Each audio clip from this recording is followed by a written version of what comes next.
Exhausted but calm, these migrants have survived a dangerous journey. Some don't know exactly where they are, only that it is European soil. Recently they've been taking boats from the coasts of non-EU Turkey in unprecedented numbers. They try to reach the nearby islands of Greece, such as Samos. Many are risking their lives. Our correspondent says new migrants arrive on the tiny beach of Sideras almost every day, not only because it is isolated, but also because it's only a few hundred meters away from the Turkish coast, a distance that can be swum. There's a steady traffic of boats for those who can pay. The people of Samos describe a pattern of behavior and technique. The vessels are mainly inflatable and always overloaded. They come by night and arrive on the island's eastern coast. Their passengers wait till dawn, then walk the roughly 12 kilometers to the port of Vathi. Residents say the migrants follow instructions given to them by their traffickers, instructions which are often deadly. Manolis, a fisherman, tells us in the vicinity of Sideras, immigrant boats arrive every day. When they arrive, the first thing they do is destroy the boats so that they sink. Because of what they do, most of the time, it might be their own fault that they drown by the time the Coast Guard arrives. The Samos Coast Guard confirm that the migrants clearly follow a precise and dangerous plan.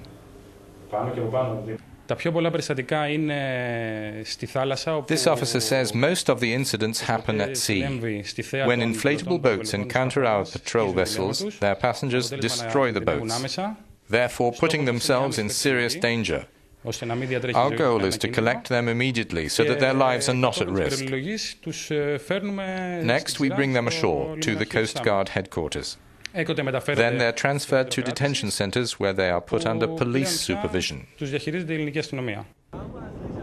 At the temporary holding facility near the port of Vathi, the migrants must wait for documents permitting them to travel on to their desired destinations, deeper in wealthier northern Europe. The place is understaffed and hygiene is poor. But in safety, they wait patiently. Two young Syrians liken what they have left behind to hell. The Assad regime need me to service in army. I run away from, I don't kill my people. Maybe I will stay here to Union, and maybe I'm going to Europe, other country, Holland, Denmark. For also I want to go to university because I like to be doctor. The people of Samos understand the migrants' suffering but are bewildered that the authorities do not stop the smugglers. Various public services are being investigated as around 50 individuals are suspected of working with the traffickers to get migrants into Greece. This Samos resident says they arrive and they know exactly where they have to go. They never get lost. They greet us. They use signs to ask us to call the Coast Guard to pick them up. As soon as they disembark, they light campfires to get warm and to dry their clothes before they depart. This is very worrying for us, because it could spark a forest fire, which could spread to the rest of the island. This resident says we're worried that perhaps they carry diseases. We're worried because we don't know what kind of people they are. Also, it's not good for tourism to have beaches full of shredded rubber boats, shoes, clothes and all kinds of rubbish, which pollutes. The